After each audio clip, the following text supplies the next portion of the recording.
In today's fast-paced life, every individual is striving hard for winning tasks and shaping his dreams into a reality. But sometimes, even after consistent efforts and suffering hardships, it's very unfortunate to know that some people don't succeed in converting these dreams into a reality. Have you ever wondered why success evades you? The position of one's stars at the time of his birth decides on the good or bad phase of his life. To study this subject in great depth, astrologer Dr. D.G. Pandya has sacrificed his life, designing a color chart from which you can predict your fortune. First, let us know a bit about Dr. D.G. Pandya and his contribution in the field of astrology. Dr. D.G. Pandya is a great astrologer who has sacrificed his life in the research of Sarvatobhadra Chakra, discovering the self-reading chart in astrology for the welfare of people. Academically, he pursued the degree of Bachelor's of Architecture in the year 1968 and also practiced architecture profession for a fair amount of time. At the age of 40, he met a great teacher, Dr. Ravindra Desai, who used Sarvatobhadra Chakra to read human life readings successfully. Late Dr. Ravindra Desai was a great astrologer and was honored as a citizen of America during his visit there. He has great contribution in writing good astrology-related books and helping students of this subject. Dr. D.G. Pandya has been awarded a gold medal in Sarvatobhadra Chakra by Dr. Ravindra Desai through the respectable industrialist Shri Arvind Mafatlal. After a vast study in the subject of Sarvatobhadra Chakra under the guidance of Dr. Ravindra Desai, Dr. D.G. Pandya studied the subject of astrology for 25 long years. Study of astrology is mainly undertaken during the Brahma Muhurt, between 4 a.m. to 7 a.m. in the morning. Dr. D.G. Pandya pursued his efforts of learning this subject with only one aim: to make the subject of Sarvatobhadra Chakra simpler for the astrologers and other people educated in the subject of astrology. Respectively, Dr. D.G. Pandya, after consulting different prominent astrologers of Mumbai, converted the chart of Sarvatobhadra Chakra into a simple Janma Kundali which symbolizes the planets in 9 different colors, Vedas in blue color and Drishtis in red color, defining the Vishwatari Mahadasha and Antardasha in the outer profile with the same colors of the planets. Thus, Dr. D.G. Pandya has used his knowledge of architecture and innovatively scaled down the Janma Kundali as monthly self-life reading chart in 4 numbers, which shows the human life reading from birth to 108 years of his age. This is considered as a great contribution of an architect in the subject of astrology. Kinds of people. In astrology, it has been considered that there are 2 types of humans in this universe. Devgana are the people who are balanced in their behavior and responses on ethical grounds. They tend to have a valid justification to their actions and behavior. Generally, they tend to be constructive in their behavior. Another type of human is Rakshasgana, people whose behavior is unethical, with no valid justifications for their actions. Their aim is to get richer by destructive nature. 12 Rashis. Let's broadly look at the respective 12 Rashis and their characteristics. The Rashi falling first in the Rashi Chakra is Mesh. People with Mesh Rashi are known to pursue first-class education. No one comes close to Mesh Rashi people in the education aspect. They are dynamic, energetic, and have great daring. The Rashi Swami for Mesh is Mangal. This Rashi people are considered mentally, emotionally, and physically very strong. Moving ahead, the second Rashi is Vrushabh. The symbolic representation of the Rashi is a bull.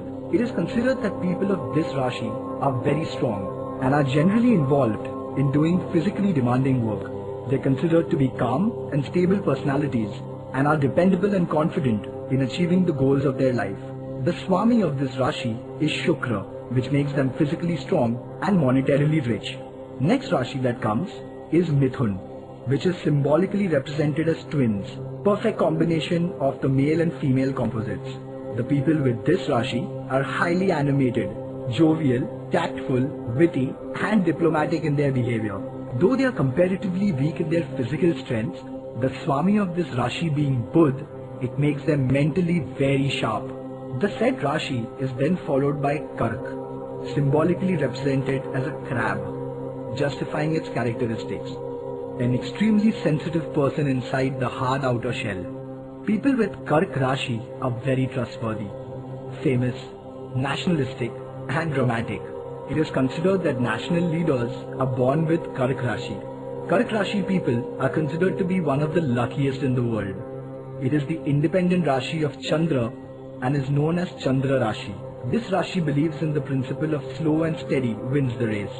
The following Rashi in the Rashi Chakra is Sinha, which is symbolically represented as the king of the animals, the lion. The personality traits of people born under this Rashi are similar to that of a lion. They are master administrators, royal, well-behaved, noble, optimistic, and romantic in their behavior. People with this Rashi are considered to be the second luckiest, after the people with Kark Rashi. Swami of this Rashi is Surya. Next, that is the sixth Rashi, is Kanya, symbolically represented as a beautiful, attractive female icon. This Rashi believes in being content with whatever they have. They are disciplined, methodical, expressive of their thoughts, and usually quiet. Swami of this Rashi is Buddha. The seventh Rashi is Tula, which is symbolically represented as an equilibrium, which defines that people of this Rashi are balanced. People of this Rashi are considered to be most social of all Rashis. They are aim-driven and consistent in their efforts. Swami of this Rashi is Shukra. The Rashis mentioned above are found to be luckier than people with the Rashis defined hereafter. The next Rashi we discuss is Vrushchik, which is symbolized as a scorpion, and it is advised to be careful while dealing with scorpions. The most remarkable quality about the scorpion's character is their tendency to use their strong emotional awareness to make their opponents weaker. Swami of this Rashi is Mangal. Then comes Dhanu Rashi, which is symbolically represented as a bow. A bow is helpful in aiming towards the target. Just like that, Dhanu Rashi people are very ambitious in nature and also hardworking and wish to convert their dreams into existence. Considered to be sharp and physically very healthy, the Swami of this Rashi is Guru, and all people with this Rashi are very spiritual. They are also independent, courageous, generous, and nature-loving. Next is the Makar Rashi, which is symbolized by a crocodile. That itself highlights that people with Makar Rashi are rough. We know that crocodiles survive in water and marshy places. Just like that, people with Makar Rashi can survive in any part of the world. Swami of this Rashi is Shani. The second last Rashi being discussed is Kumbh and is represented as an individual holding a jar full of something like water which is hidden. Same way, these people are reserved and with sound experience of human life's ups and downs. They generally experience a hard childhood, as the Swami of the Rashi is Shani, who believes in benefiting the person after 30 years of age. The ups and downs in their life makes them feel unbalanced compared to the other Rashis. Lastly, Meen Rashi is symbolically represented as fishes. The symbol is made up of two fishes joined from behind that symbolizes great potential for joint ventures on any projects. These people are often religious, of sacrificing nature, sharp, and believe in giving away.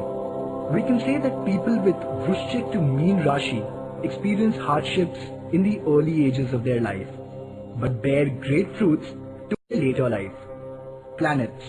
After having a brief understanding, let's focus at knowing the planets in detail. In astrology, it is considered that there are 7 main planets, and Rahu Ketu are not considered to be planets, but they are considered to be the representatives of any respective planets whom they are with.